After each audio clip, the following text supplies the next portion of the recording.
Breaking news, এই মুহূর্তে সবচেয়ে তাজা খবর। আমাদের জনপ্রিয় ইউটিউবার শফিককে নাকি পুলিশ গ্রেফতার করেছে। শফিককে কেন গ্রেফতার করছে, তার বিরুদ্ধে কেন মামলা হয়েছে, তা নিয়ে আজকে নিউজ। তো আজকে তাজা খবরটি তোমাদেরকে জানানোর জন্য বিডি নিউজ টিভি চ্যানেলের পক্ষ থেকে নতুন নিউজটি নিয়ে তোমাদের সামনে দেখা দিলাম। শফিক নাকি একটি নাবালিকাকে দর্শন করেছে। আসল ঘটনা হলো শফিক একটি মেয়ের সাথে সম্পর্ক করত এবং সেই মেয়ের সাথে শারীরিক সম্পর্কে জড়িয়ে পড়ে। আর মেয়েটির ফ্যামিলি যখন শফিককে বিয়ে করতে বলে তাদের মেয়েকে, তখন সে পরিষ্কার মেয়েটিকে জানিয়ে দেয়, আমি তোমাকে বিয়ে করব না। এরপর মেয়ের ফ্যামিলি দর্শনের মামলা দেয় শফিকের বিরুদ্ধে। আজকের ভিডিওতে এ টু জেড আমরা জেনে নিব, চলেন ভিউয়ার্স। তো আবারও চলে আসলাম বিডি নিউজ টিভি চ্যানেলের পক্ষ থেকে নতুন একটি নিউজ নিয়ে।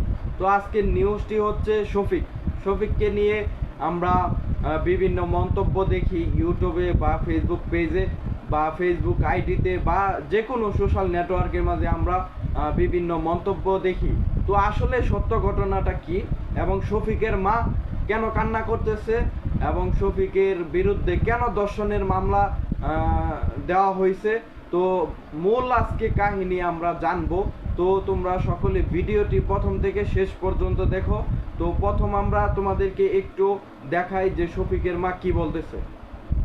আমার মতো জানা দুনিয়াতে কারো না হয়, আমার শিশু বাচ্চা আমার এত। এখন তোমরা দেখো যে ধর্ষণ মামলা দেওয়া হয়েছে ওই মেয়ের মা কি বলতেছে।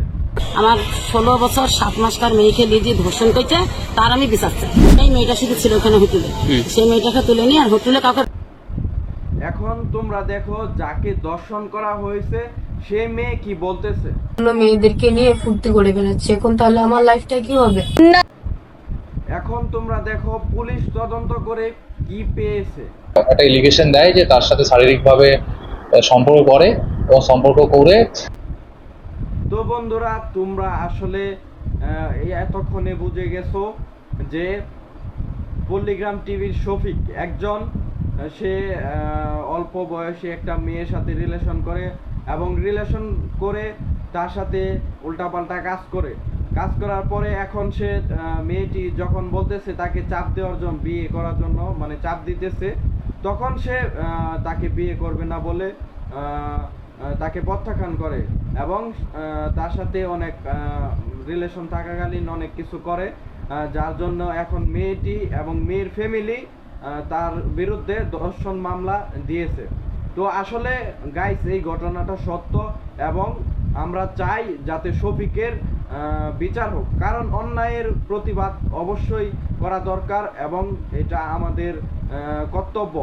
তো ভিউয়ার্স, মানে এই ছিল আজকের নিউজ। তো সকলে ভালো থাকো, তোমাদের সাথে দেখা হবে নতুন নিউজ নিয়ে।